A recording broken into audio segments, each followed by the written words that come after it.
आज इस वीडियो में हम आपको बताने जा रहे हैं कुछ ऐसे सवाल जो हमारे दिमाग में चलते रहते हैं। आखिर ऐसा क्यों? सनातन संस्कृति में हम कई ऐसे कार्य करते हैं जो हमारे पूर्वजों द्वारा बताए गए हैं, लेकिन हम कभी इनके पीछे के रहस्य को जानने की कोशिश नहीं करते।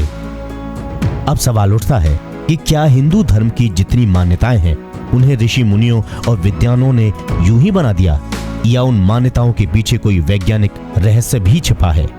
पूजा पाठ, यज्ञ, हवन, देवी देवताओं का पूजन आदि क्या केवल धार्मिक मान्यताओं के अनुसार ही किए जाते हैं?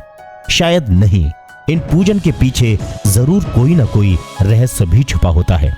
ये रहस्य वैज्ञानिक दृष्टिकोण से उचित है या अनुचित, इस तरह अनेक छोटी बड़ी जानकारियां इस वीडियो में आपके लिए लेकर आए हैं। सबसे पहले सवाल करते हैं, दिन में सोना चाहिए या नहीं? दिन में कदापि नहीं सोना चाहिए। आयुर्वेद के कथा अनुसार दिन में सोने से आयु घटती है। केवल ग्रीष्म ऋतु में सो सकते हैं, लेकिन ज्यादा देर तक नहीं। यदि राजस्वला स्त्री दिन में सोती है और ऋतु काल में उसे गर्भ रह जाए तो भविष्य में पैदा होने वाला शिशु बहुत अधिक सोने वाला उत्पन्न होता है। राजस्वला का अर्थ क्या होता है? रजो दर्शन से रजो निवृत्त के 4 दिनों के बीच रजस्वला कहते हैं।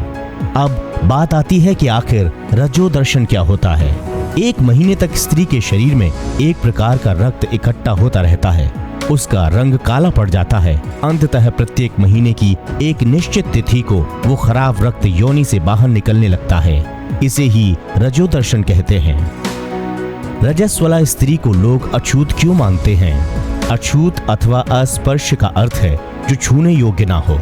रजस्वला स्त्री के हाथ का छुआ हुआ जल पीना भी लोग अपवित्र मानते हैं। उसकी ऐसी स्थिति 4 दिनों तक होती है।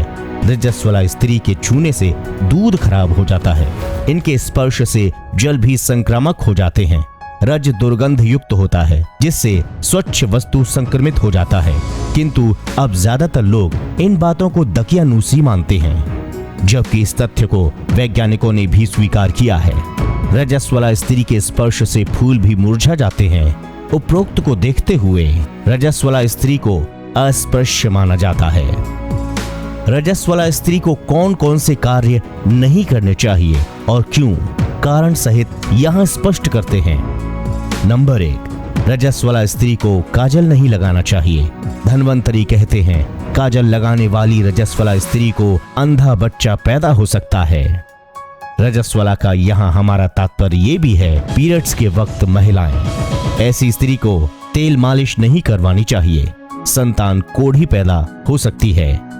रजस्वला स्त्री के अधिक हंसने से काले होंठ वाला बच्चा विकृत पैदा होता है। रजस्वला स्त्री के अधिक बोलने से बकवादी संतान पैदा होती है। रजस्वला स्त्री के रोने से विकृत दृष्टि वाले संतान उत्पन्न होते हैं। रजस्वला स्त्री को दौड़ना नहीं चाहिए, क्योंकि इससे चंचल स्वभाव वाली संतान उत्पन्न होती है। जो रजस्वला स्त्री भयंकर तेज स्वर का गीत संगीत सुनती है, उसकी संतान बहरी होती है। रजस्वला को अनुलेपन नहीं करना चाहिए, अन्यथा पांडु रोग से ग्रस्त संतान उत्पन्न होती है। उपरोक्त तथ्यों पर लोग ध्यान नहीं देते और विकृत संतान उत्पन्न होने पर अपने भाग्य को कोसते हैं। ऋतुस्नाता का क्या तात्पर्य है तथा ऋतुस्नाता स्त्री को क्या करना चाहिए? रजो निवृत्ति के बाद 4थे दिन जब स्त्री विधि पूर्वक स्नान करती है तो उसे ऋतुस्नाता कहते हैं। ऋतुस्नाता स्त्री मान आदि करने के बाद जिस पुरुष का प्रथम दर्शन करती है, उस पुरुष जैसी ही उसकी संतान उत्पन्न होती है।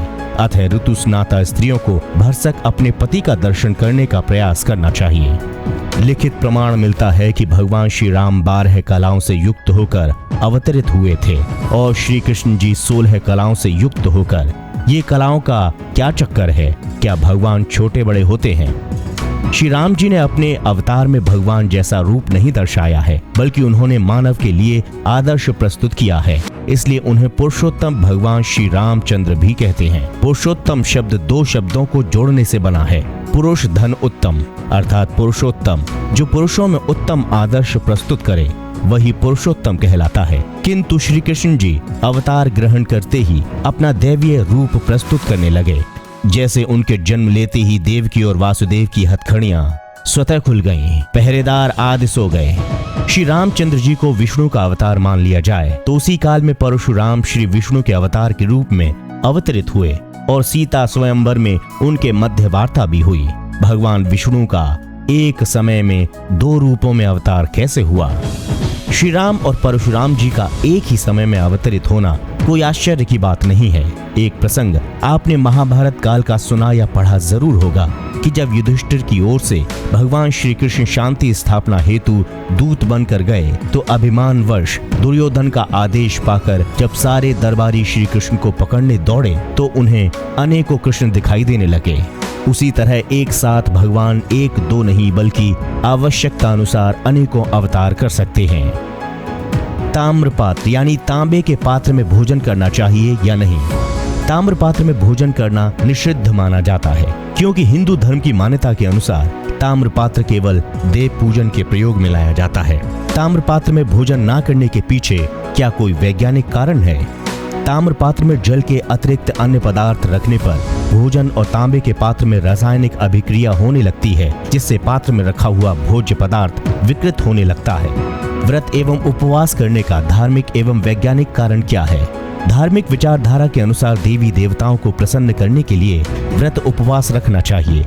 देवी देवता प्रसन्न होने पर भक्त को मनोवांछित फल प्रदान करते हैं। वैज्ञानिक दृष्टिकोण से उपवास रखने का कारण ये है कि अन्न में एक प्रकार का नशा होता है। स्वयं अनुभव करते होंगे कि आलस्य आता है, कभी कभी पेट में गैस या खट्टी डकार आने जैसे विकार भी उत्पन्न होते हैं। शरीर के सौष्ठव को बनाए रखने और अन्न की मादकता को कम करने का एकमात्र साधन है उपवास। आज के अत्याधुनिक फैशन परस्त युग में लोग डाइटिंग भी करते हैं, मोटापा कम करने के लिए भी उपवास व्रत रखते हैं।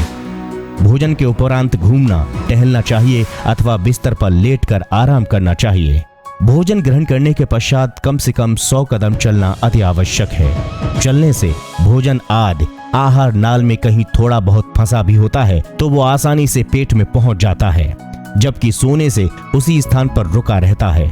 भोजन करके आहार नाल में कभी कभी समस्या भी उत्पन्न हो जाती है। भोजन करने के बाद तुरंत सोने से कई प्रकार के रोग उत्पन्न हो जाते हैं और बैठे रहने से पेट भी बढ़ जाता है। इस वीडियो में फिलहाल इतना ही। आगे कुछ ऐसे ही सवालों के उत्तर लेकर आएंगे हमारे अगले वीडियो में।